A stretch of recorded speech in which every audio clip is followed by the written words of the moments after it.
Toda semana tem Tribos Podcast no YouTube, como os anfitriões Dedé e Newton. No Tribos Podcast, o convidado pode desenvolver suas ideias e projetos em um bate-papo bem descontraído e o mais livre que podemos ter. Venha compartilhar suas emoções e experiências no Tribos Podcast.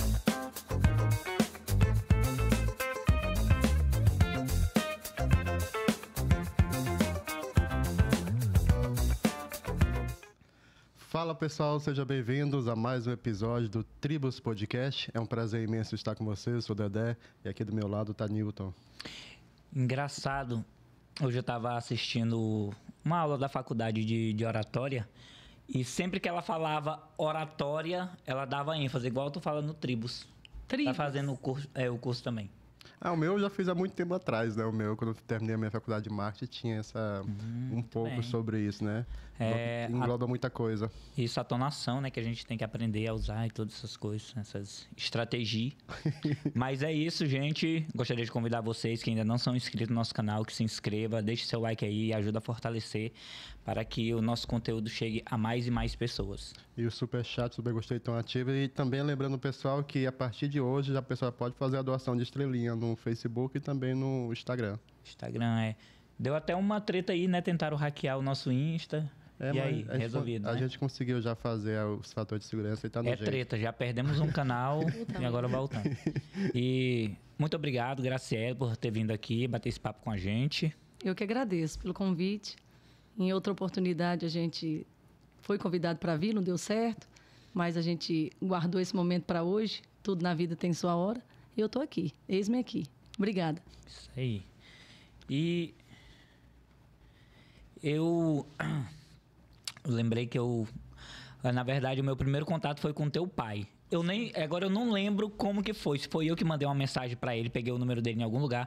Eu sempre lia os artigos dele no Facebook, que ele sempre postava. Eu não lembro qual o veículo que ele escrevia aqui, mas eu sempre lia pelo Facebook dele, né? Ele postava tudo que ele escrevia lá e eu acompanhava por lá. Acho que foi daí, quando a gente tinha o Facebook, aí quando a gente abriu o podcast, eu falei, Dedé, bora trazer ele aqui, um pioneiro e tal. Deve ter muita história bacana, né? Aí tem toda a mística também, né? De ter sido o primeiro administrador. Sim. Só tivemos um aqui, né? E foi ele. Então era bem legal. Aí eu lembro que ele falou, não, vamos sim e tal. Aí depois foi logo... Isso já tem um tempo. Que ele vem me enrolando, né? Enrolando. Aí ele falou, não... Tímido. Vocês... Estão nessa pegada mais jovem e tal. Aí tem a minha filha. Eu falei, não, mas pode ser todo mundo, né? Todo mundo tem uma história bacana. Conversa com o pai, conversa com a cria. E eu tava lembrando de um fato que eu achei interessante.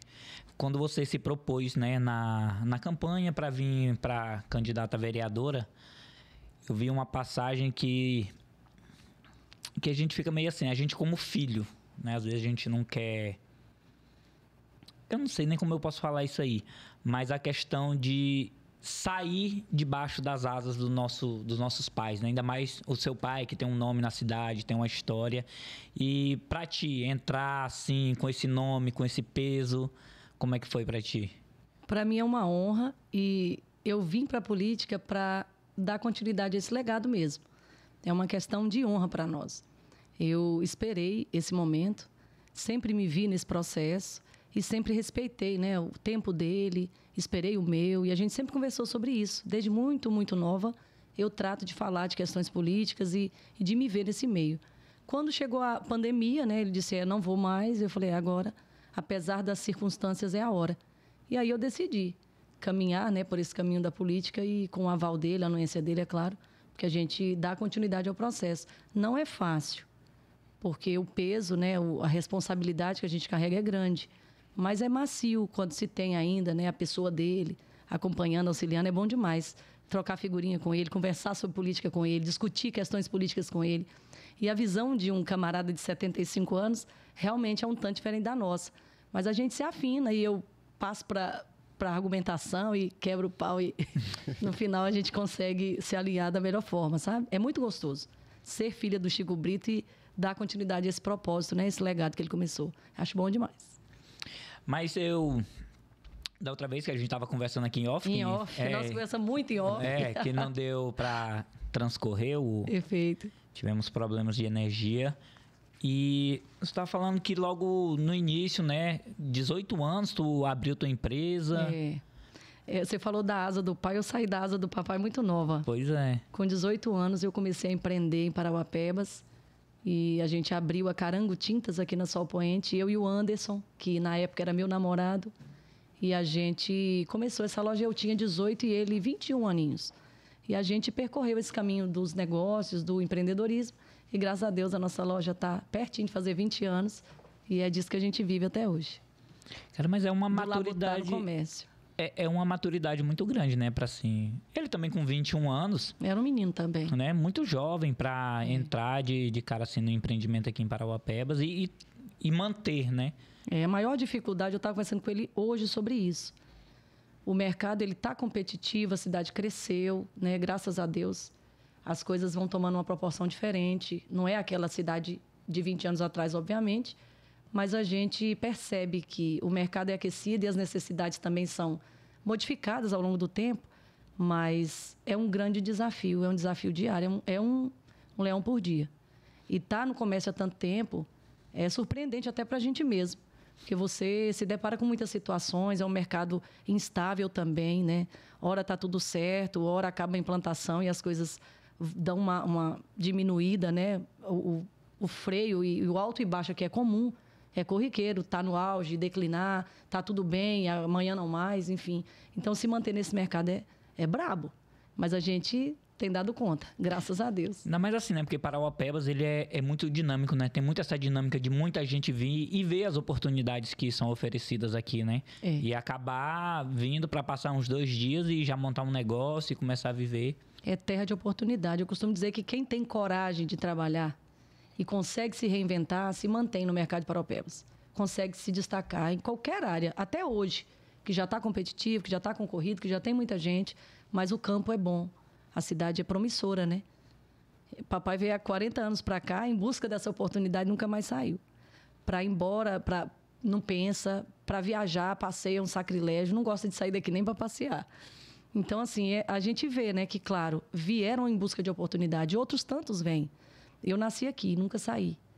Mas a gente vê que a necessidade do mercado é grande, mas as pessoas que têm coragem de trabalhar e se desenvolvem em alguma área e procuram ser bons na área que escolhem para seguir, conseguem se destacar. É fato. Toda área tem disso. E né? a nossa cidade tem um destaque bom porque, apesar de ter passado por várias crises, né? Teve a crise de 2014, que foi a crise imobiliária que teve no mundo todo, né? Afetou o Brasil, mas a nossa cidade conseguiu se manter de pé ainda, né? Verdade.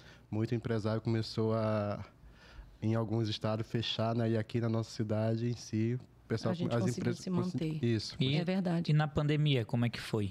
Na pandemia, era um misto de sensações, né? Muito medo. Na pandemia, eu abdiquei da empresa para a campanha no período de 3 meses, né? Que foi o período que eu saí da empresa para a campanha. Então, assim, no auge da pandemia, nós estávamos em campanha política. Foi uma experiência muito louca, porque era a minha primeira vez, né? Eu comecei nessa época da pandemia, nesse ato, a trabalhar e estava mesmo naquela situação bem complicada. Então, a gente viajava pouco, né? Assim, a gente visitava pouco. A gente tinha pouco acesso às residências, né? Tinha esse receio de visitar os amigos, principalmente os mais antigos, né? Os de mais idade. Era muito delicado, a gente pisava em ovos. Mas a gente conseguiu superar, né? Apesar de ter visto tanta perda, tanta tragédia, tantas situações adversas acontecerem, tantos amigos irem, né? Tantos amigos irem embora, tantas pessoas que a mesmo gente... em Parauapebas, muitos pioneiros. A gente procurou pessoas depois de algum tempo e as pessoas não estavam mais entre nós e a gente nem sabia. Fulano, não... O que foi a causa? Foi a Covid que levou. Então, assim, foi brabo. A gente sofreu muito. E a empresa em si, nem tanto, porque a Vale não parou, né? E um braço da nossa empresa trata diretamente de atender as terceirizadas da Vale. Então, mesmo que diante de todas as dificuldades, a gente se precavia, mas ia, seguia, trabalhava, fazia o que dava para fazer diante do caos, né? E continuamos atendendo da forma como era possível. E, graças a Deus, sobrevivemos. Sobrevivemos para contar mais uma história, né? Mas e aí tu entrou nesse processo político. Como é criar um grupo? Como tu foi chamada? Como que começou? A Graciele que Vamos chamar ela só para compor aqui, para fazer a cota aqui, ou não? Como é que foi? Você já era um nome de peso por vir de uma base política sólida? Não, na verdade, toda estreia é surpresa, né? Quando você se lança, você não sabe o que vai dar. Quando as caixinhas se abrirem, pode dar 1, pode dar 1000, né? Pode ser que você mesmo erre seu número, você não sabe o que vai dar. Mas assim, quando eu vim a convite do Branco. Eu me senti pronta para o PROS, que era um partido que a gente estava vendo que estava articulando, que estava tendo toda uma estruturação assim, organizada. As pessoas que estavam compondo o time eram pessoas, e ainda são, né, que não se desfez esse grupo existe, é sólido até hoje. Mas eu me senti acolhida pelo partido. O Branco me convidou, onde eu estava lá no Aras dele, que meu menino corre prova de 3 tambores, corria, né, na época, que agora está na faculdade. Mas eu estava lá assistindo a um treino dele no Aras e o Branco me chamou e disse assim, ei, você tem perfil, você podia vir no PROS, candidata pelo nosso partido. Daqui a 2 dias vai ter uma reunião e se você puder fazer parte desse grupo, vai ser um prazer. A gente já se conhece, né? Meu pai era amigo do pai dele, eu sou amiga da esposa dele, meu filho é amigo do filho dele, os dois têm o mesmo nome. A gente tem uma relação afetiva. E até demorou, né? Não, mas assim, demorou porque toda vida que eu chegava, e aí, pai, agora não, você não está pronta ainda. Na eleição anterior a essa, eu não vim, porque realmente não me sentia pronta. Eu estava na universidade, meu filho era pequeno, eu tenho 2 filhos, enfim. Sou mãe, sou empresária, um monte de coisa, não é só ser política. Tem umas coisinhas aí, né? Tem outros papéis. É um leque de funções, né? As mulheres são assim, né? Sim. A gente é política, é mãe, é política, é filha, é política, é empresária, é política, é estudante. Enfim, é um monte de coisa.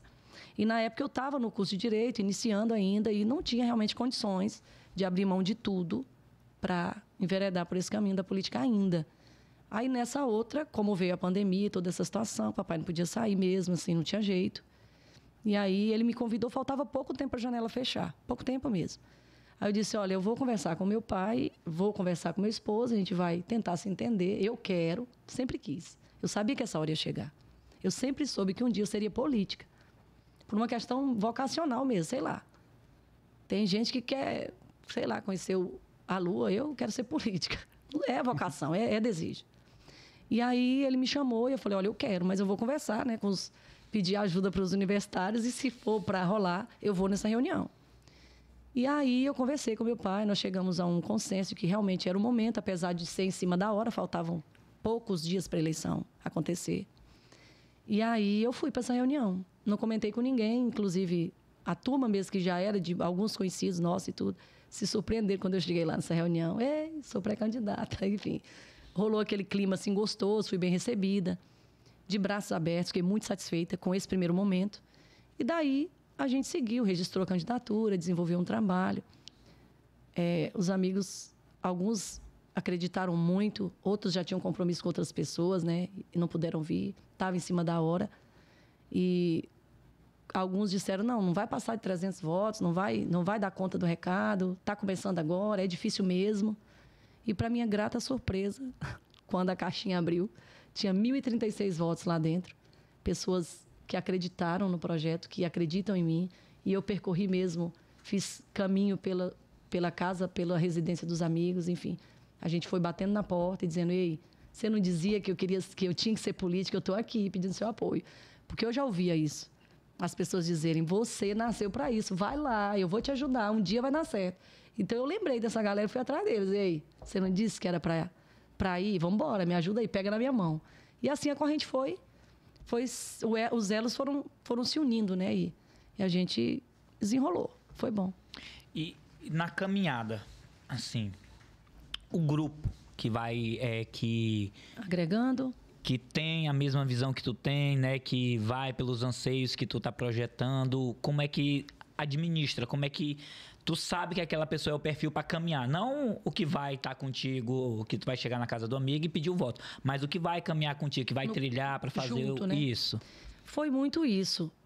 A primeira pessoa que eu conversei foi um grande amigo que já tinha me dito que se eu fosse para esse caminho ele me apoiaria.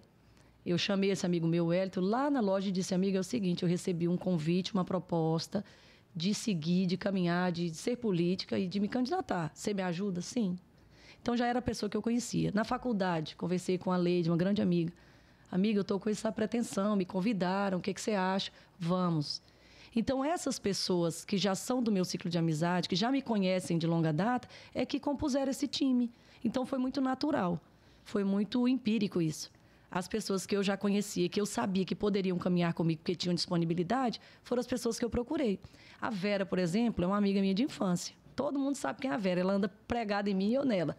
Ela fala que, desde a infância, a gente já conversava sobre política, na escola, por exemplo, e ela dizia assim, olha, na época a Bel era prefeita, ela dizia assim, olha, tu és a Bel e eu a Creuza, Vicente. É uma pregada da outra, né? E assim, a gente, quando eu falei, Vera, e aí? O Branco me convidou para ir para o partido, o que você acha? Ela estava de mudança para Altamira, se não me engano, não lembro. Ela ia mudar para um lugar. E eu liguei para ela, ela estava olhando casa nesse lugar, inclusive. Ela foi e quando eu liguei, ela voltou. No outro dia, ela estava aqui. Não, vamos caminhar? Estou aqui, estou pronta, vamos caminhar. Então, assim, os amigos somaram, né? Os amigos vieram fazer parte desse time que caminhava. Né? Sim. E outros tantos que eu não citei aqui, mas o nosso grupo tinha 14 pessoas caminhando com a gente diariamente, de forma espontânea. E foi massa demais, porque na nossa campanha não faltava nada. Era tudo muito organizado, né? Graças a Deus. E eram os amigos que fomentavam isso. A Marlene, uma senhora que me conheceu pequena, que me dava cascudo. Quando eu falei, Marlene, eu vou sair candidata. Ela disse, rapaz, depois eu largo tudo e estou com você. E me ajudava em tudo. E, enfim, os amigos fizeram parte desse processo. Eu acho que por isso o sabor foi... Tinha uma turma bacana. A caminhada foi mais leve, né? Foi bom, e passou raspando, Passei. Né? Porque o PROS também foi uma máquina, né? Ninguém esperava. Nessa eleição, né? Ninguém esperava, né? Esse resultado foi muito, muito expressivo. Muita gente entrou por um partido só, um feito inédito. Sim. Arquitetado pelo Branco, muita maestria, muita desenvoltura e colheu, né? Montou um time de campeão. Gente boa.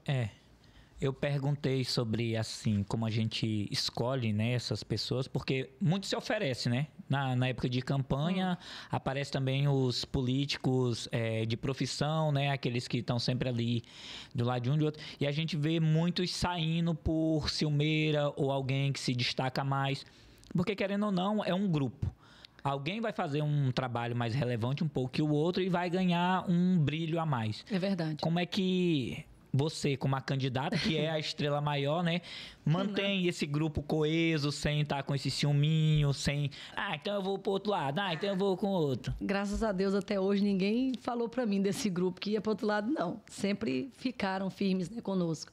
Mas poucos procuraram, assim, esse fator inédito de ser procurada. Na primeira vez, ele não aconteceu. Eu procurava as pessoas, e as pessoas certas, que eu achava que poderiam realmente... ajudar e compor, e de fato. Eu fiz escolhas certas, mas eu bati nas portas, né? Porque quando você vem pela primeira vez, ninguém sabe o que vai dar. Ninguém sabe o que vai dar. Então, como é que você vai procurar alguém que está sendo experimentado? É como eu disse, a urna abriu ali, você... pode ter 1, pode ter 1.000, pode ter 2.000, sei lá, você não sabe. E na primeira vez, você não sabe mesmo. Começar e... É mais difícil, né? Não sabe. Então, assim, a procura era pouca. Hoje já é diferente. Depois do teste, as coisas fluem melhor.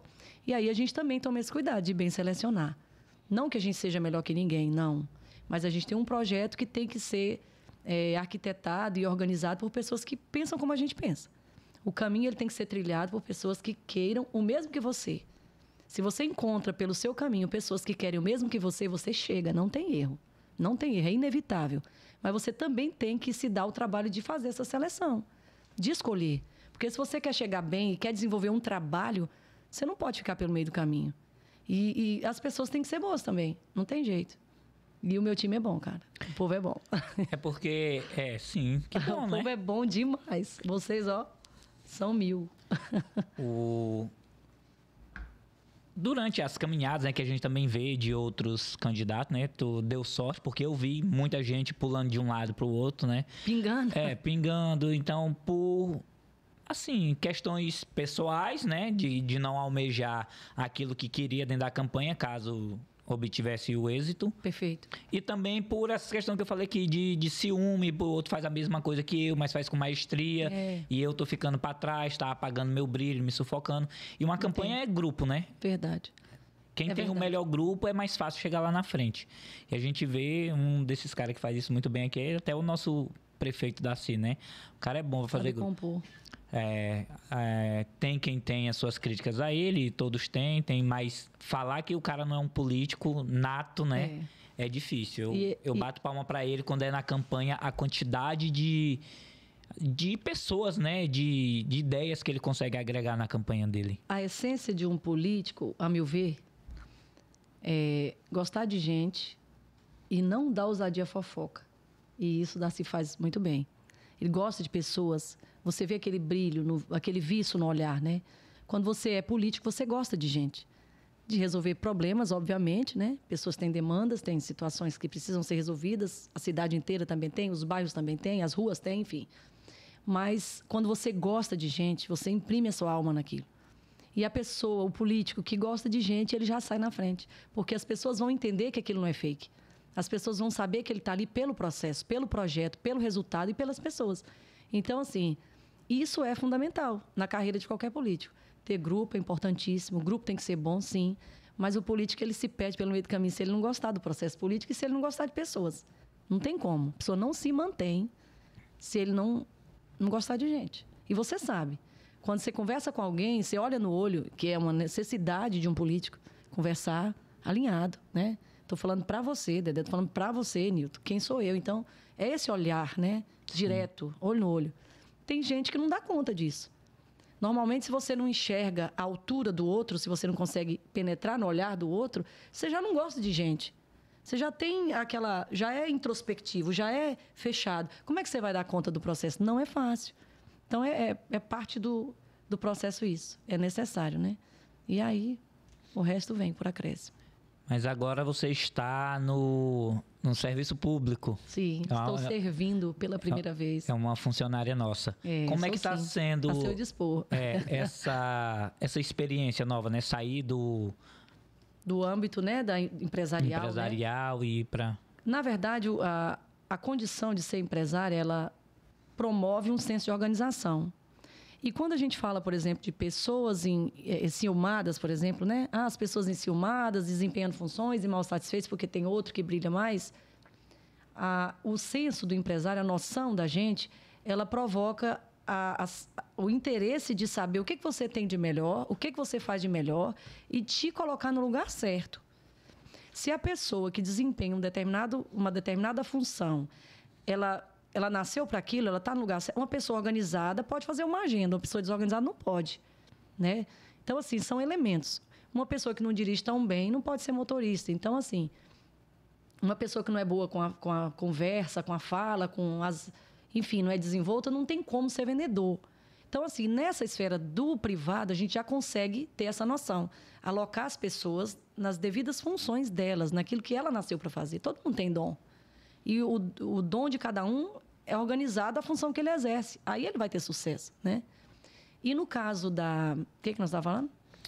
De tu ter ido para o serviço público. Para o serviço público. Então, no caso do serviço público, a gente já fez também algumas adequações, né? Eu sei que na esfera pública as coisas não caminham como na esfera privada. A gente tem essa noção. Mas o senso de organização, o realinhamento dos processos, tudo isso a gente conseguiu desenrolar na ouvidoria. Eu estou lá um pouco mais de um ano, bem pouco mais de um ano, e tocando da melhor forma, promovendo índices, né, de resultado, por exemplo, instigando as respostas. A gente desenvolve um trabalho de aprimoramento para que o serviço seja realmente um serviço interessante. Porque se você é um cidadão e na frente da sua casa tem um poste com uma lâmpada queimada, a ouvidoria está lá para ouvir essa demanda sua, entregar para quem tem que entregar e isso ser solucionado e a resposta chegar para nós. Em algumas situações, por exemplo, as respostas já são: a lâmpada foi trocada, ok, né? É positivo. Mas se em alguma situação você pede uma informação acerca de um tratamento, de alguém que não te tratou como deveria, por exemplo, em algum setor, a resposta tem que ser: foi conversado, será alinhado, vai passar por um processo de reciclagem. E, de fato, isso acontecer. Então, assim, a gente planta essa sementinha dessa melhoria. E a ouvidoria é uma experiência positiva para mim. Porque, através da ouvidoria, eu consigo entender as demandas da comunidade, entender por quais caminhos elas têm que percorrer para que esse resultado seja alcançado. Então, quando a gente não experimenta o processo executivo, essa questão de como é que internamente esses setores funcionam, no legislativo você não permeia com tanta facilidade. Então, assim, é um network bom, interessantíssimo para mim. É um setor macio, embora tenha muitas problemáticas, né? E a gente vem trabalhando para aprimorar isso. Mas é bom demais, porque aí você já tem uma noção de como é e a gente vai levando para esse projeto futuro elementos que possam ser melhorados com uma possível gestão, né? Enfim, dando certo, a gente melhora o nosso leque de possibilidades aí de melhoria, né? Já vai evoluindo nesse sentido, é mais ou menos isso. Eu estou muito feliz lá, muito. É porque, assim,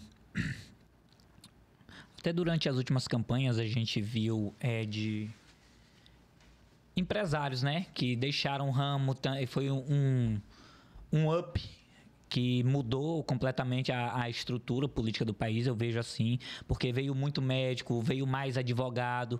Antes era mais um líder de bairro, um de frente de algum movimento, era mais alguém mesmo ligado a movimentos, né, que faziam essas movimentações, que tinham seus grupos, e despertou, né, nessas outras pessoas, né, um médico, um empresário, um advogado, um veterinário. Se levantar, né?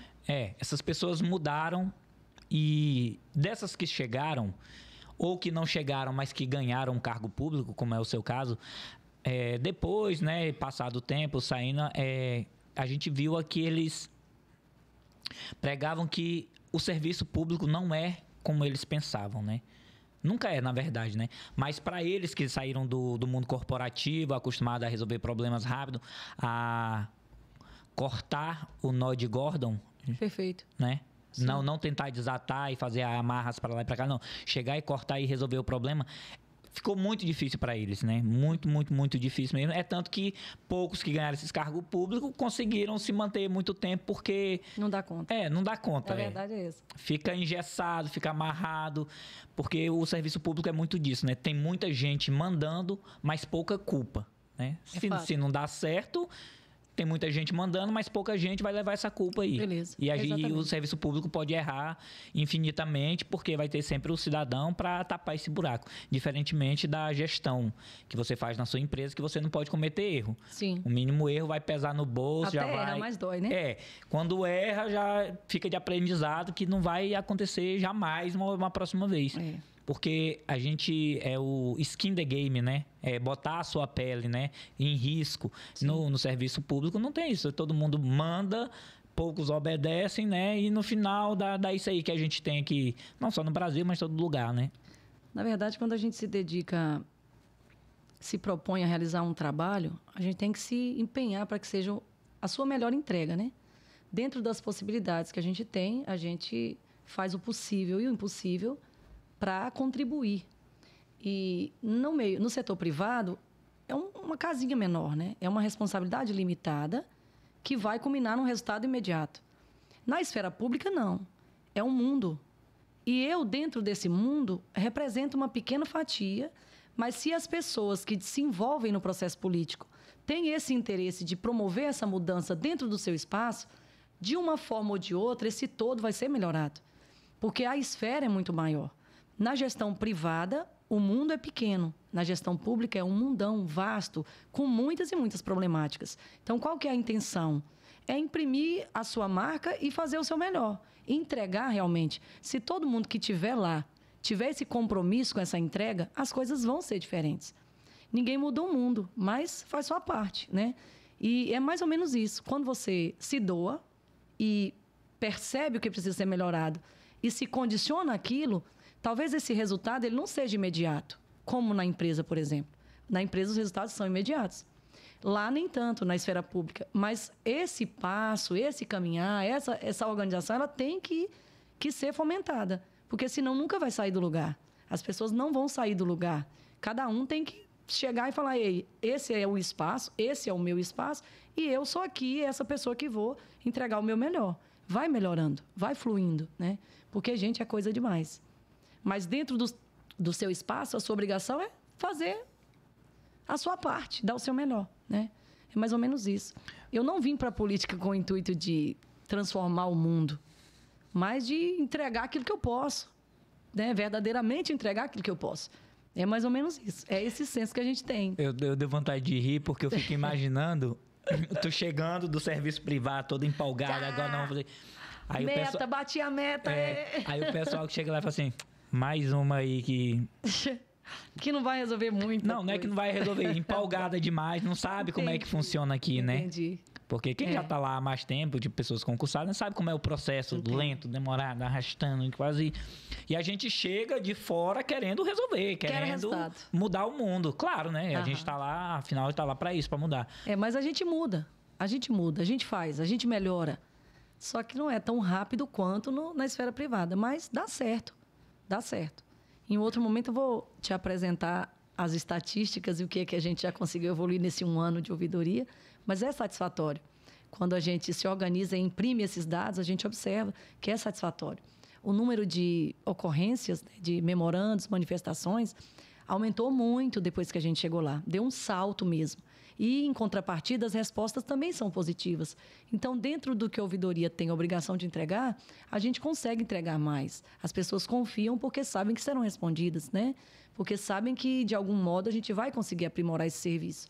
Então, assim, é legal ver essa evolução, mesmo que de uma forma mais tranquila, menos acelerada, mas a gente consegue observar. Em 1 ano, por exemplo, triplicar o número de manifestações, triplicar o número de qualidade de respostas entregues satisfatórias. Então, porque quando você entrega um pedido, né, um memorando para alguém, solicitando um retorno sobre algo, alguém te procurou, é um cidadão, ele quer saber por quê ou como, e da feita que você aceita uma resposta completa, entrega para ele algo que realmente vai satisfazer, que a resposta é conclusiva, ele vai propagar.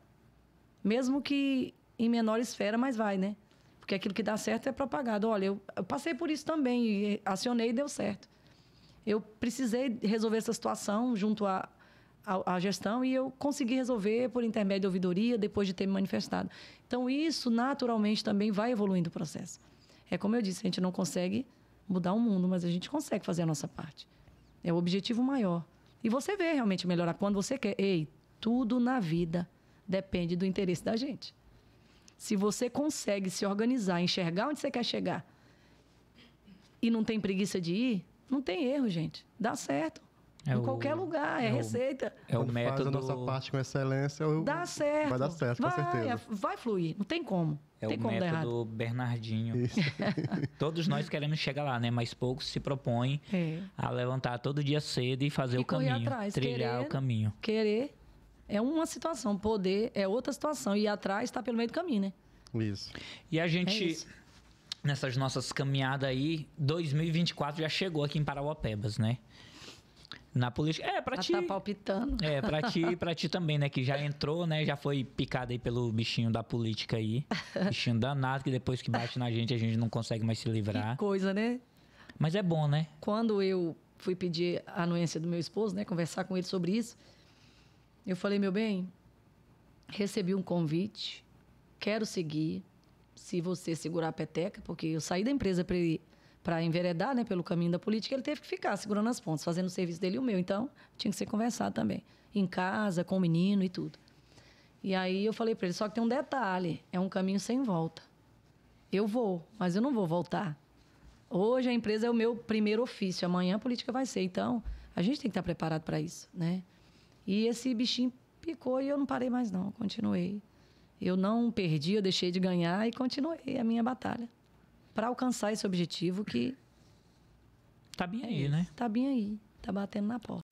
Já chegou, que é o que a gente ouve aí, não, 2024 já tá aí, o povo já tá se articulando, já tá fazendo grupo, né? Esses famosos grupos aí. Haja grupo.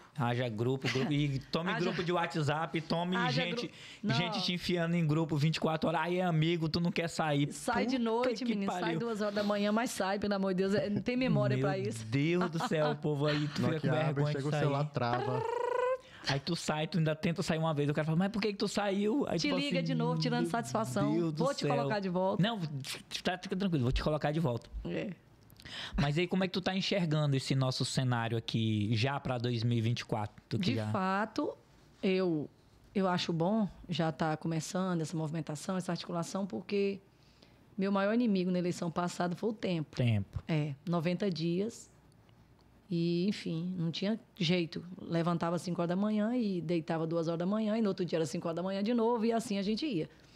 Porém, agora, com essa com essa antecipação, né, digamos assim, a gente consegue aproveitar esse tempo também. Planejar melhor, Planejar, organizar, Então, assim, tá bom, não tá ruim, não.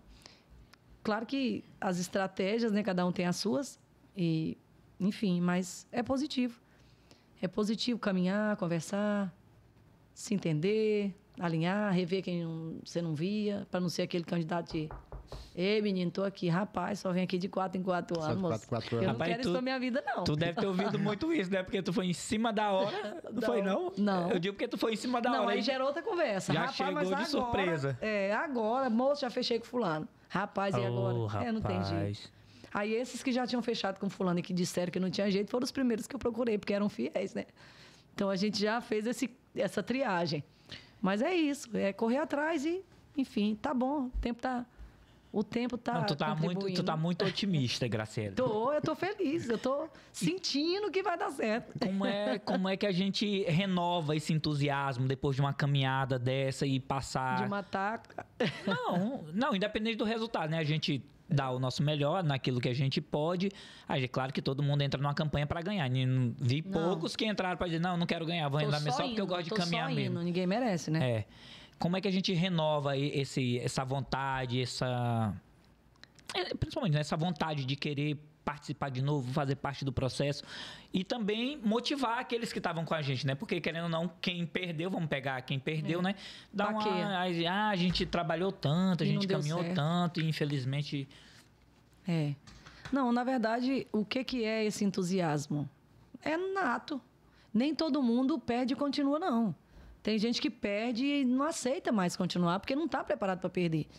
Mas tem outros que entendem que cada coisa tem sua hora e pronto, acabou. E seguem alegres e satisfeitos e batendo na porta dos amigos dizendo, ei, voltei, vamos lá. É mais ou menos isso. Nem todo mundo tem sofrimento de perder, levantar, superar e seguir de novo. Alguns não fazem mais isso. Experimentam, não deu certo, tô fora, acabou. Provou, não deu, acabou. Não é o nosso caso.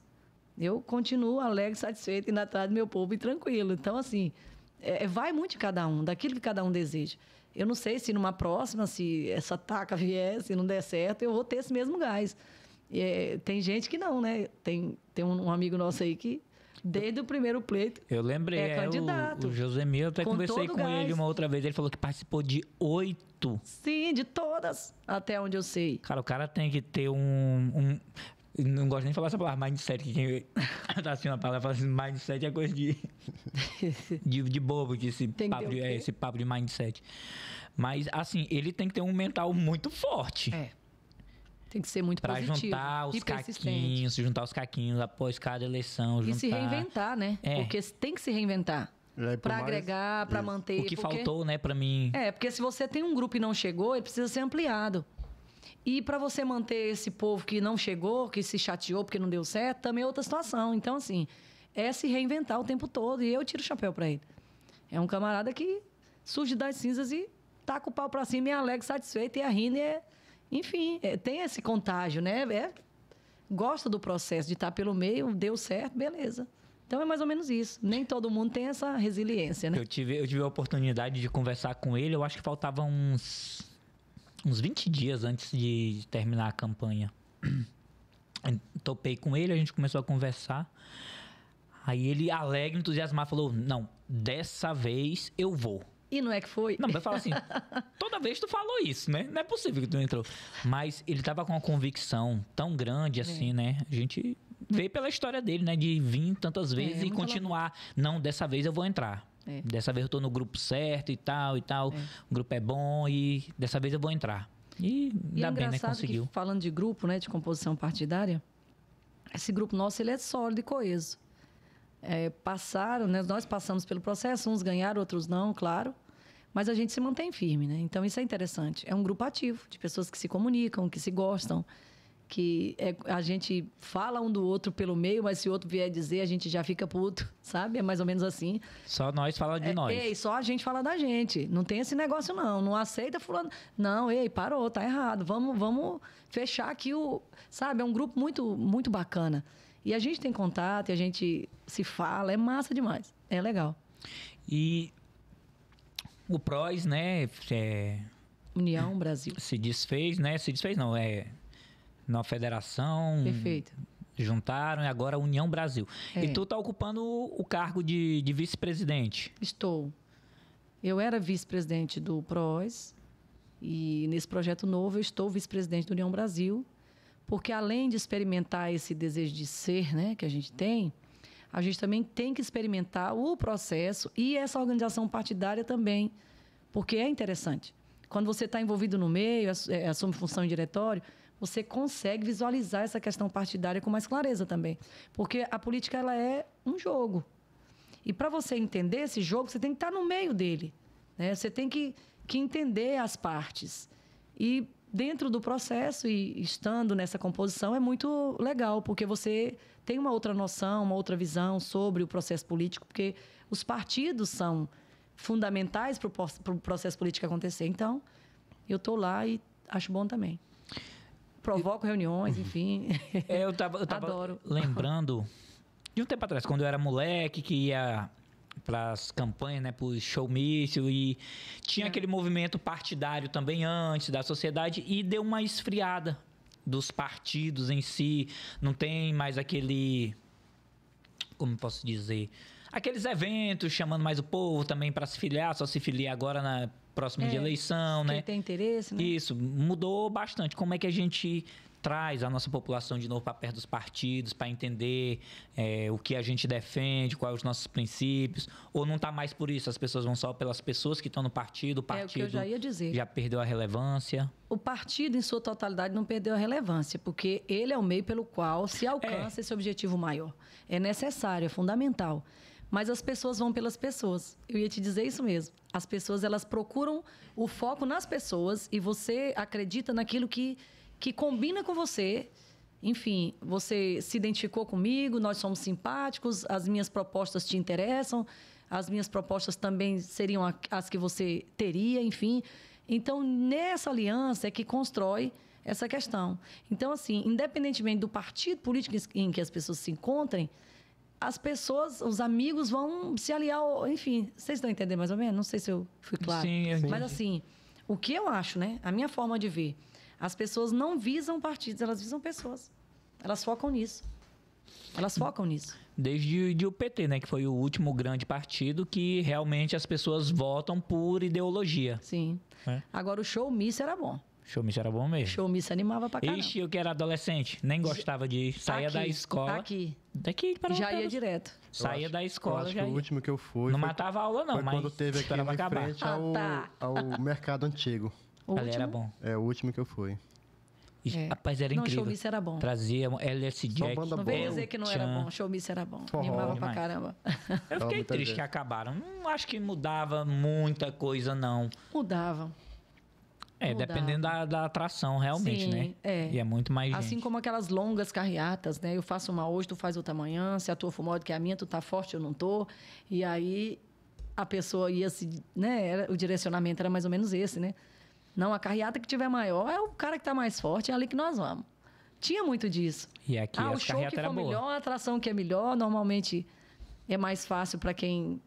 faz parte do show, né? Lembrando aqui, a Bel nadou de braçado, porque era na época do showmício que ela ganhou. E ela fazia muita festa, né? Fazia. Era festeira, e as festas eram boas. A Bel começou, não sei se foi, mas eu acho que foi, a Bel e a Creuza. Elas organizaram, idealizaram a Facipa aqui, vocês lembram? Sim, lá no Primeiro era a Feira da Amizade, né? Facipa. Era um movimento muito legal, que trazia cultura naquela época. Grandes shows eu assistia aí. De graça. De graça. Era muito, muito legal. Era uma feira, realmente a feira da amizade, feira do comércio, né? Era um resgate, assim. Era uma condição de fazer com que a gente interagisse com grandes artistas. Grandes artistas. Porque a gente aqui fica esquecido de tudo, né? E naquela época era mais difícil. Aqui as terras notícias. Depois que elas chegam ali em Marabá, demora pra chegar de Marabá pra cá. Até Marabá chega rápido, mas de Marabá pra cá, menino... Perdia pelo meio do caminho. Não demora a chegar. Mas a gente tava falando do União Brasil, Perfeito, né? Que vocês fizeram uma festa grande aí de... a convenção partidária. Foi bonita. Lá na Câmara, né? Muita gente. Gostei. Foi um resultado, assim, excepcional, sabe? A gente convidou pessoas.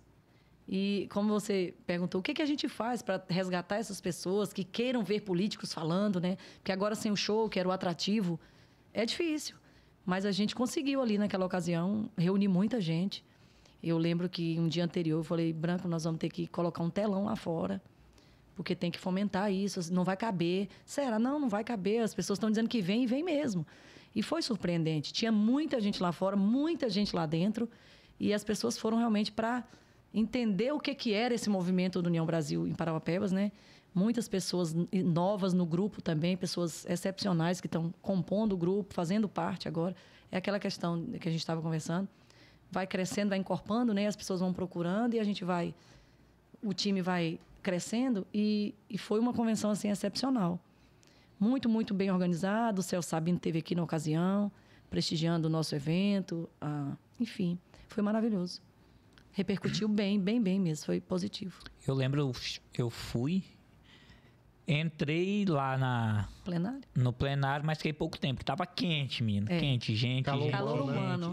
O povo esquenta quando junto. O povo quando tá junto, meu Deus do céu. Ainda mais ali que é fechado. Por mais que central tivesse ligado, mas não tem quem aguente, não. Aí lá fora ficou bacana. Fiquei pouco tempo, aí fui lá fora. Eu acho importante, independente de você gostar de A ou B, eu já ter votado em A e B, você ir e ver, né, essas novas também, sentir, né? Novas pessoas que estão chegando, essas novas ideias, por mais que tenha pessoas que já fizeram parte de um processo, mas que não lhe agrada, mas vai entrar novas pessoas, pode ser que ali tenha alguém que te agrade, que você vá compactuar com as ideias, com os ideais, com as propostas.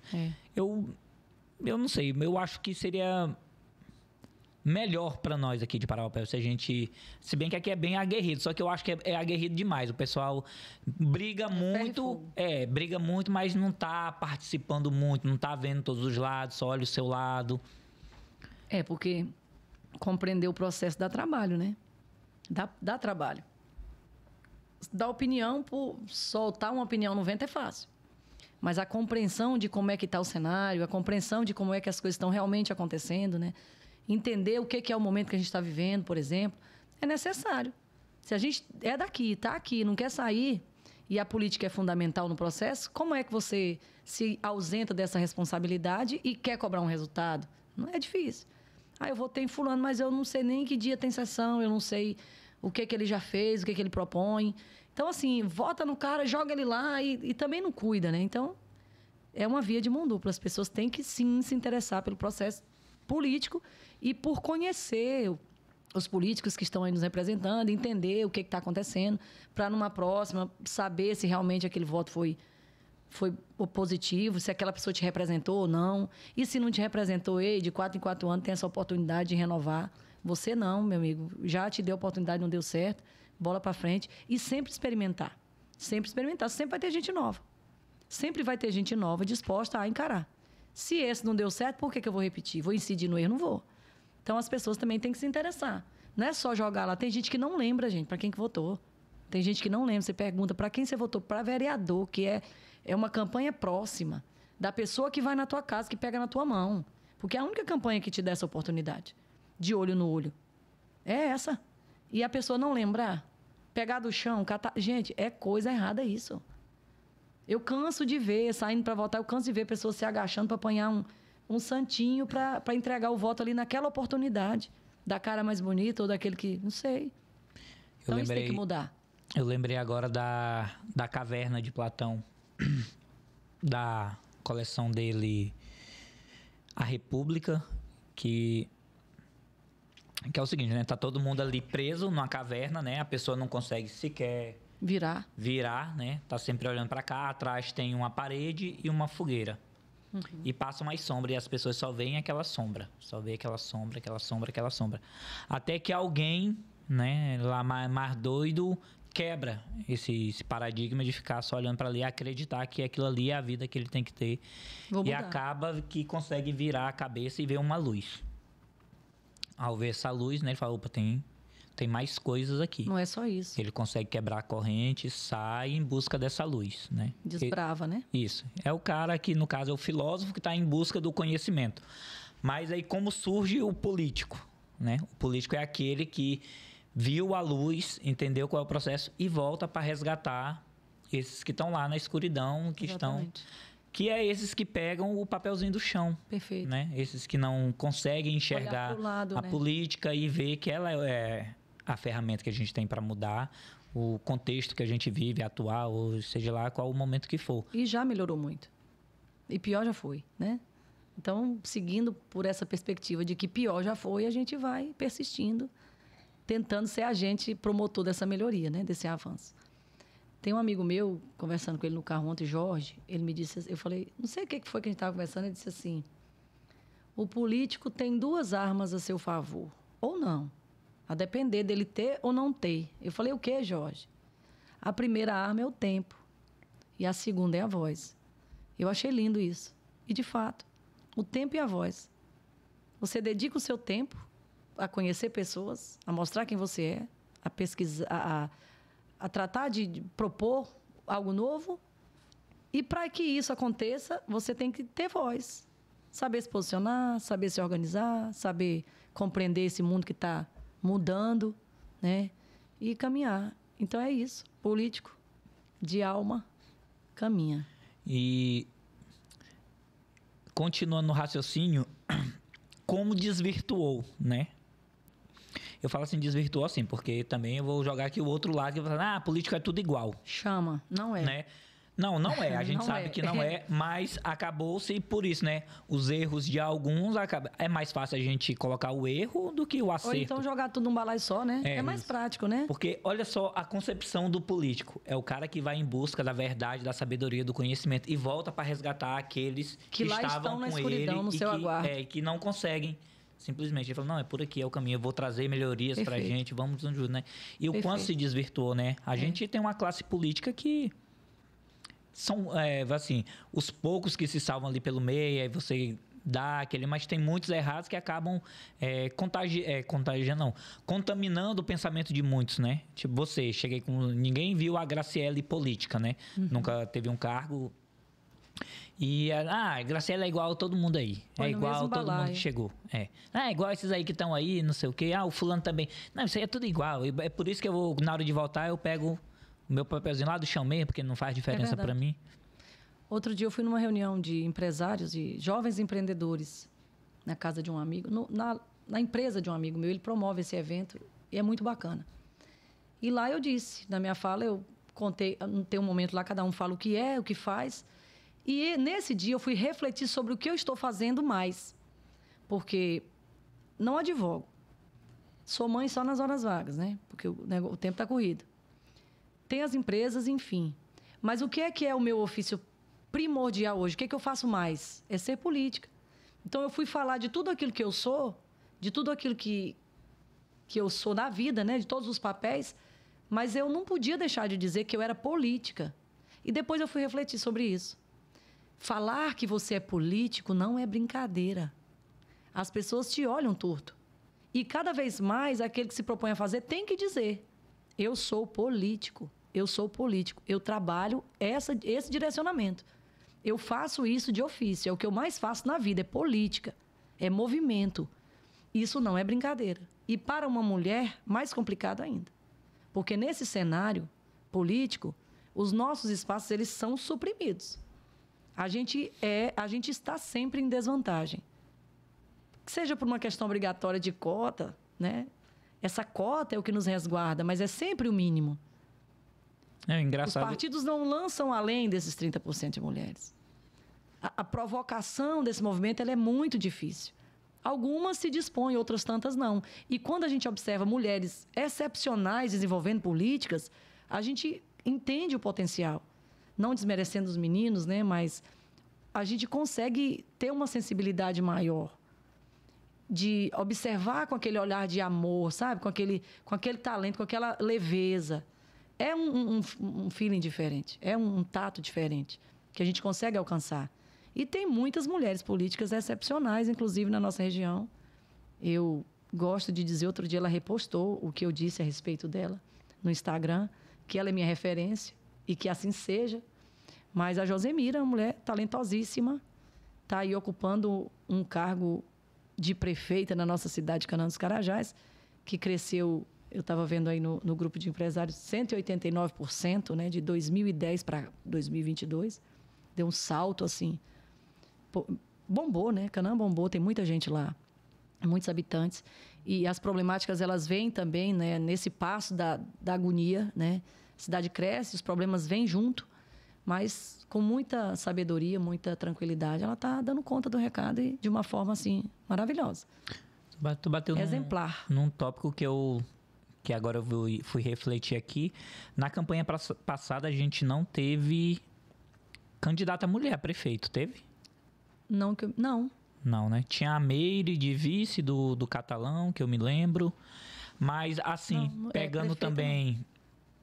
Ela teve a Yara em Eldorado, a Mariana Sim. aqui no 30, né? Grandes mulheres. E ela aqui foi um negócio bacana, né? Das mulheres terem se destacado. E engraçado que eram homens, né? Que estavam ocupando ali as cadeiras. Alguns vieram até para reeleição e não conseguiram. Eu lembro que foi o caso de Eldorado, que eu tenho alguns amigos lá, né? A gente ficava trocando figurinha durante a campanha, né? Como é que tá aí? Não, aqui tá assim. Inclusive era o rapaz lá que vinha pra reeleição, não conseguiu, e a Yara entrou e ganhou de lá, né? A Mariana, eu acho que ela já tá no segundo mandato dela. Desenvolvendo um bom trabalho também, né? Então, assim, essa dificuldade que a gente tem de encarar e até de se lançar, de ter coragem mesmo. Porque, como eu disse, ser política não é fácil. Para nós mulheres, mais difícil ainda, porque são outros tantos papéis, né? E a gente tem que ter algum apoio. Apoio em casa, apoio... Eu tenho um menino de 20 anos e um menino de 9 anos. O de 20 está na universidade há 2 anos. O de 9 está em casa. Em uma total dependência.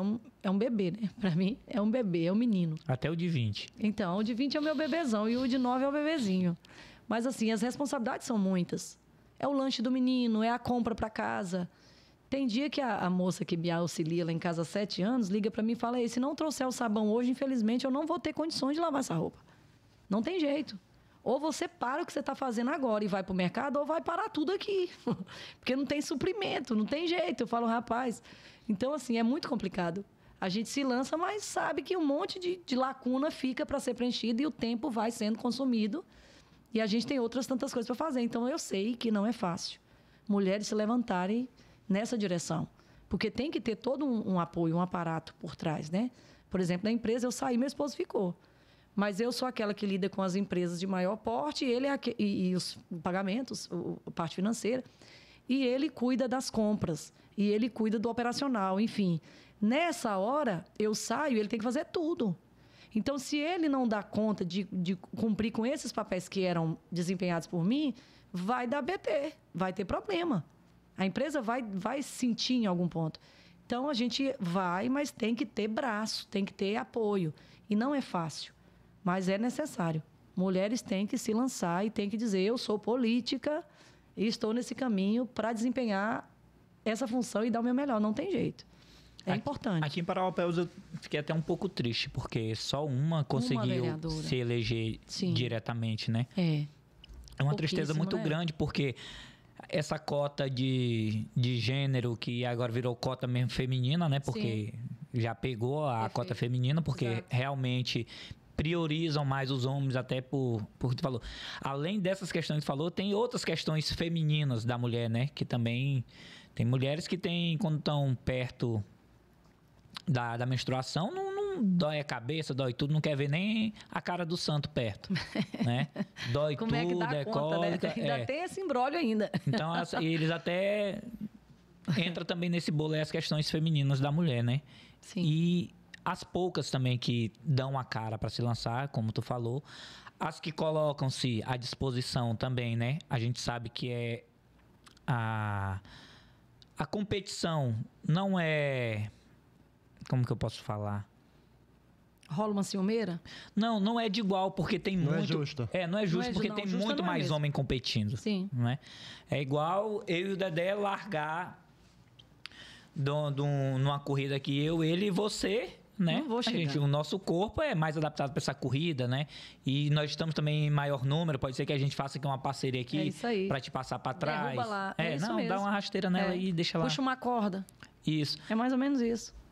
E não ter também, né, apesar de ser só 30%, e durante o efetivo mesmo da votação, a gente chegar e ter apenas uma mulher. Se torna muito aquém, né, dessa faixa dos 30%. Fica bem mais limitado.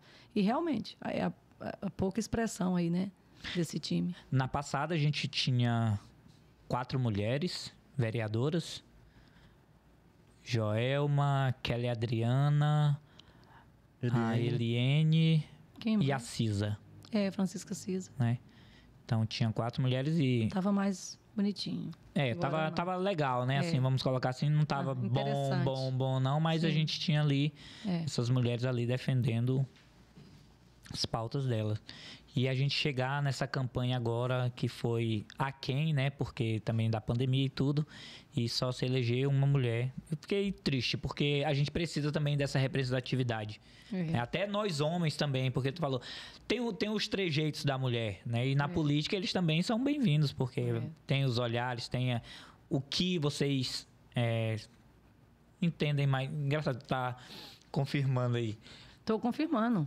Tô achando bonito. Um ambiente com mais mulher fica mais agradável também. Fica mais bonitinho. O Dr. Rubens, que veio aqui uma outra vez, o Dr. Rubens é muito legal. Muito bacana, né? Sempre que a gente chama aqui para bater um papo, ele está sempre à disposição. E ele fala que no ambiente que ele está trabalhando com mulher é melhor, é mais fluido, o negócio é organizado, né? Também. As planilhinhas bate certinho e tal, tem mais critério. Isso, ele estava alegre Dá conta de atender um telefone e responder um e-mail. Que a diretora daqui... A presidente, né, da subseção da OAB que tinha sido a chapa, que inclusive é uma mulher, né? Então, ocupando esses espaços, né, que a gente precisa. Mulher. E agora falta essa representatividade lá no nosso legislativo. Vamos lá botar para dar certo. Vamos lá botar para dar certo. E como é que vem a Graciele? Que mais venham, né? Que mais venham, que mais se despertem, tenham esse interesse, demonstrem essa coragem e saiam aí da casinha para encarar esse desafio. É importante. Eu tô preparando, né? Trabalhando, lutando, fazendo a minha parte, enfim. Quando você faz algo por amor, porque você gosta de fazer, flui bacana demais. Quando você se dedica a fazer algo que é realmente aquilo que você quer fazer, você se encontra, é muito bom. Eu imagino que vocês se encontram, né? Tenham se encontrado aqui nesse momento. Ou fazendo isso, né?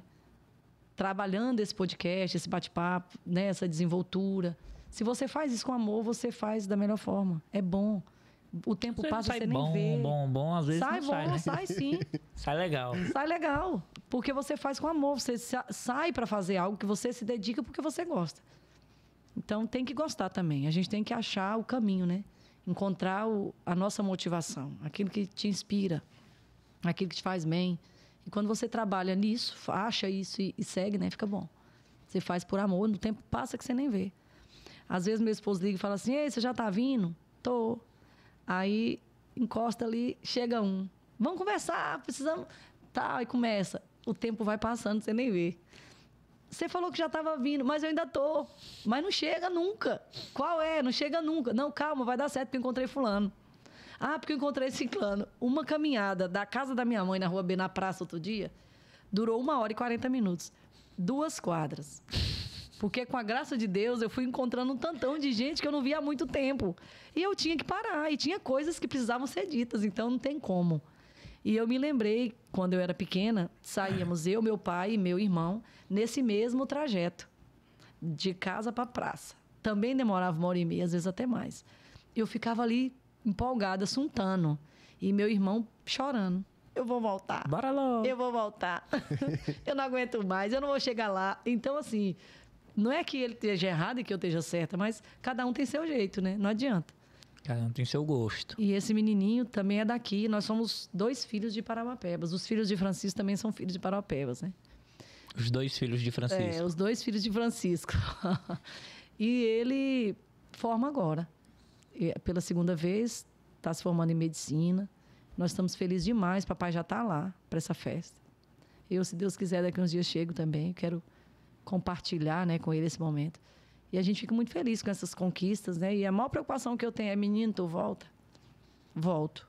Porque a gente quer que vá, mas precisa que volte, né? A gente tem esse desejo de não ficar longe, de ficar na nossa casa, de estar em Paraupebas, de estar junto. E tem essa preocupação também.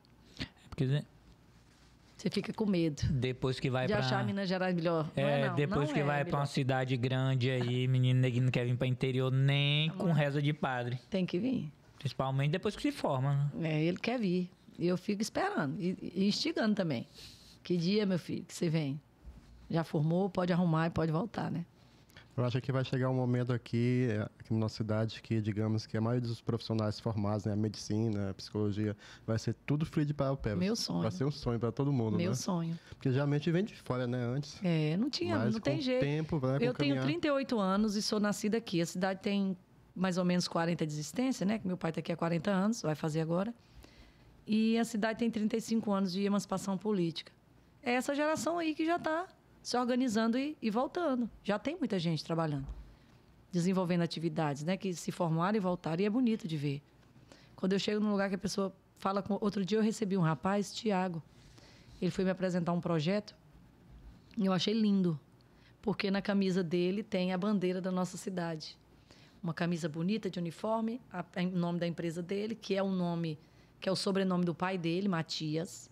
Eu achei interessante, porque fez menção ao pai. Eu conheço o pai dele, eu já atendi o pai dele na empresa há muitos anos atrás, seu Josimar Matias. E ele colocou o nome da empresa em homenagem ao pai, que é vivo, e é muito bom homenagear quem a gente ama em vida, né? E na manguinha da camisa, assim, estava lá a bandeira de Parauapebas. Eu achei aquela coisa linda. Eu disse, Tiago, que coisa linda. Ele disse, eu sou filho de Parauapebas, engenheiro, tenho a minha empresa e sou orgulhoso de estar aqui, desenvolvendo esse projeto, e queria que fosse aqui, que primeiro acontecesse aqui, porque eu tenho esse sonho, né? Então, assim, quando você vê essas pessoas voltando, sonhando e querendo produzir, querendo fazer, querendo contribuir, é chique, é bom. É bonito de se ver. Tu entrou nesse assunto aí, eu lembrei que da outra vez a gente estava conversando, eu fui e te falei que quando eu fui buscar meu filho lá na escola lá, eu tinha visto uns painéis, né? Certo. E eu vi o seu pai, no caso, e alguns outros que eu conheci, eu comentei contigo. Ele falou, olha, é da ouvidoria. Em comemoração aos 35 anos de Parauapebas, a ouvidoria organizou uma exposição fotográfica e visual. E essa exposição gerou totens. E a gente levou ela primeiro para o shopping. O shopping cedeu lá o espaço e a gente levou essa exposição para o shopping. Bem bonito. Depois que terminou o prazo que o shopping concedeu, a gente está levando ela pelas escolas.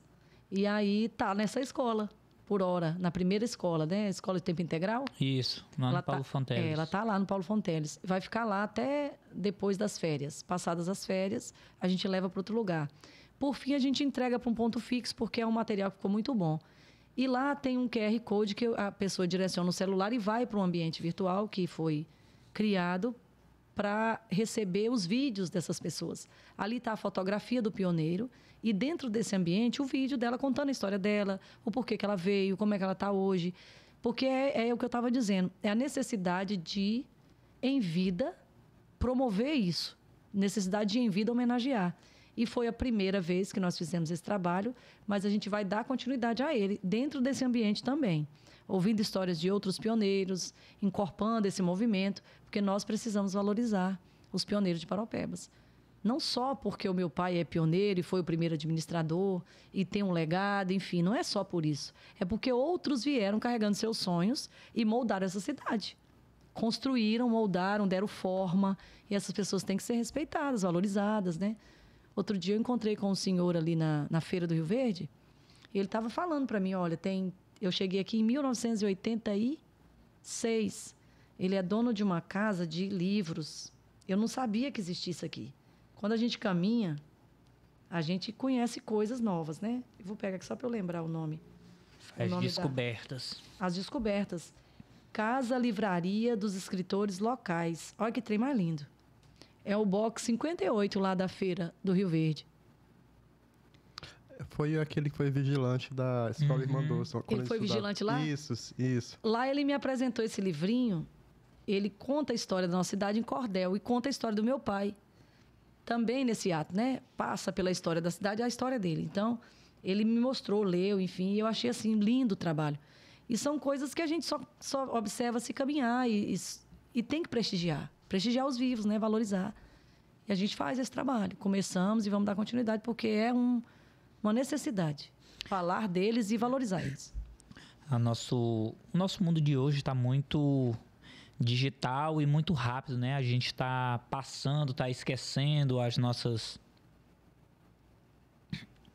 as nossas crenças locais, né? Aqui Parauapebas já é um lugar de, digamos assim, de pouca cultura, porque é muito miscigenada, é gente de todo lugar, então tem pouca cultura mesmo daqui de Parauapebas, já tem pouca.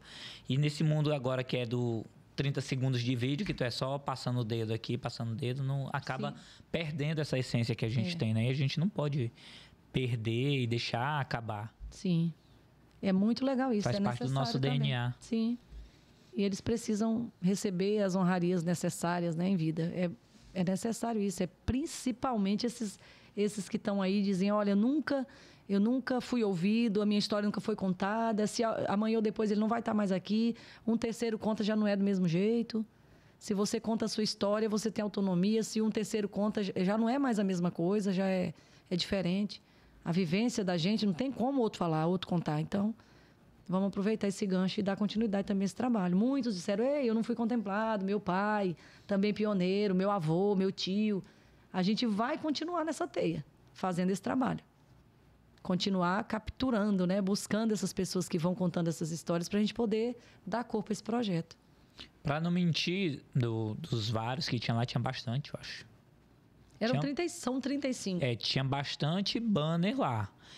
Eu, assim, conheço da história, né? Tinha uns 3 ou 4 ali. Não vou mentir que dizer que conhecia todo mundo ali, que eu, tá. Mas tinha uns 3 ou 4 ali que eu conhecia da história, de já ter passado também por escola, né? As diretoras de escola da vida. Você tá aqui há quanto tempo, Nilton? Eu vim pra cá criança, minha mãe veio pra cá. Meu pai veio primeiro, né? Primeiro veio meu irmão mais velho, aí arrumou emprego em Carajás, aí voltou, aí pegou o meu segundo irmão, nós somos 7 irmãos, éramos 7, né? Teve um irmão meu que faleceu em 2019. Aí depois veio meu pai, aí pouco tempo depois a gente veio pra cá em 89, eu acho que veio a galera toda. Aí veio todo mundo, de mala e cuia. Isso é importante. Eu tinha 4 anos, 5 anos. E quando chegou aqui, foi morar onde? A gente morou... Que eu me lembre, da época de criança, eu morava no Rio Verde, ali um pouco depois da Baixada Fluminense, de quem tá indo daqui pra lá. E quando chegou, olhou assim, só poeira e aí? Não, eu não tinha o que olhar. Não lembrou, não? 5 anos. Ah, você era pequenininho. Porque tem gente que veio maiorzinho, que olhava assim, meu pai, o que eu tô fazendo aqui, né? Mas eu lembro da feirinha do Rio Verde, que era o bairro chinês, que só as vielinhas ali. Sim. Era complicado ali, morava ali perto, né? A mamãe casou, ela já era mais velha. Naquela época tinha que casar assim com 20 anos, já estava casando, né? Eu não sei com que idade ela casou, mas para a época ela casou velha. E aí, meu filho, não tinha jeito. Tinha que casar, casou com o Chico Brito. Chico Brito falou que tinha arrumado um serviço aqui em Carajás e vinha só para organizar um setor da Vale e voltar. E aí ele veio e não voltou. Fui lá só buscar ela. Ela disse que lembra que quando ela chegou em Marabá, que abriu a porta do avião, foi bem naquela época mesmo da queimada, e ela veio do frio para a queimada. Não tinha tido experiência nenhuma assim, em outro lugar, morava em Minas, nasceu e se criou em Minas e ficou lá até aquele dia. Quando ela chegou, ela disse que quando abriu a porta do avião, que ela sentiu aquele vapor, ela disse, eita, onde é que eu estou entrando? Que era um calor que diz que ela não esquece, ficou marcado. Tem situações que marcam, né? Minha sogra veio do Espírito Santo para cá, em cima de uma pampa. E ela disse que ela passou mais ou menos uns 3 dias se lavando e aquela terra não saía. Era só o zoinho pro lado de fora e aquela terra, aquela poeira, porque quando entrava no Pará para cá era um poeirão que não tinha mais fim, né? Então são as experiências que a pessoa que vem lembra, né? Cada um tem a sua experiência de Ela não pensou chegada, não em voltar, né? não? Não tinha jeito, estava em cima da pampa, ia voltar. Não, diga a tua mãe. A mamãe não. Não tinha jeito, não casou, meu filho. Casou, acabou. Não tinha jeito, tinha que ficar.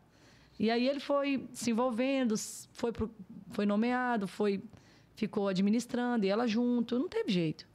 Né? E se adequou ao meio e gostou de ficar e não tinha como sair mais. E ele, igual eu te falei, não tem vontade de sair daqui fora, nem para ir passear é uma luta. Gosta daqui, de sentar lá no baixinho todo dia e ficar por aqui conversando com o povo dele, né? Com os amigos dele, enfim. Contando as histórias e ouvindo as histórias. Contando os casos dele. E é isso. É isso então, né? É a nossa vida do Peba, né? Pebinha de açúcar. Pebinha de açúcar. Então é isso, Graciele, muito obrigado por você ter vindo aqui e compartilhado aqui um pouco da sua vida, da sua história, né? Estamos de portas abertas para te ouvir sempre. Eu que agradeço. estiver passando por aí, quiser contar mais uns causos seus aí, estamos por aqui. E mais alguma coisa, meu jovem? Dedé, Mas fala, antes Dedé. para a Graciele falar das redes sociais dela, né? Para o pessoal ir lá ver os projetos dela. Onde a gente encontra a Graciele? Isso. Para eu alcançar os 5K, parece que está faltando 40 pessoas. Eu já vou começar apelando. Tá bem próximo. Eu já quero fazer aquela foto com aquele bolinho escrito 5K em cima. Mas para isso eu preciso que você vá lá no nosso Instagram, Graciele Brito Oficial, e comece a nos seguir. Lá eu conto um pouco mais sobre a minha história, tem alguns vídeos também da época da campanha, essa trajetória nossa do dia a dia, fotinha de papai e mamãe, alguns vídeos, enfim, tá lá a minha vida. Então, se vocês quiserem conhecer mais, Graciele Brito Oficial no Instagram, e eu quero bater essa meta, me ajuda aí. Isso aí, a gente vai deixar aqui o link também na descrição aqui. Muito obrigada. É só colar junto. Obrigada. E não esquecendo o superchat, super gostei. E se inscrever no canal, né? Estamos aí atingindo aí... Já atingimos, né, as 37 mil pessoas. Estava com 36. 27 mil inscritos é muito Isso. importante, mas ainda assim, mais de 70% de quem nos assiste não é inscrito no nosso canal, nos assiste, nos segue, mas não está inscrito. Se inscreva para dar aquela força pra gente, para melhorar, né? Pra ficar De bem grão em melhor. grão. A Graciele batendo os 5K e nós batendo os 38. Os 50. Os 50. Os 100, né? Para receber logo a plaquinha. Gente, é a primeira experiência nossa em podcast. Primeira vez que eu enfrento essa parada aqui. Mas foi muito melhor do que a encomenda, sabe? Eu tinha um pouco de receio de vir, a gente falar da gente mesmo nem sempre É complicado. é complicado. Quando você fala do outro, enfim, tá nos bastidores, as coisas fluem melhor, né? Encarar, assim, estar diante das câmeras contando um pouco mais sobre a minha história foi muito, muito bom. E a experiência foi fantástica. Vocês são maravilhosos, recebem muito bem, atendem muito bem, deixam a gente super à vontade. E isso é o que faz com que esse canal seja top, né? Porque se você é bem tratado, se você se sente acolhido, você quer voltar e é por aí. Obrigada. Foi um prazer. É isso, gente. Eu agradeço. Igualmente. Amei. Experiência Então é linda. isso, gente. Até a próxima. Tchau, tchau.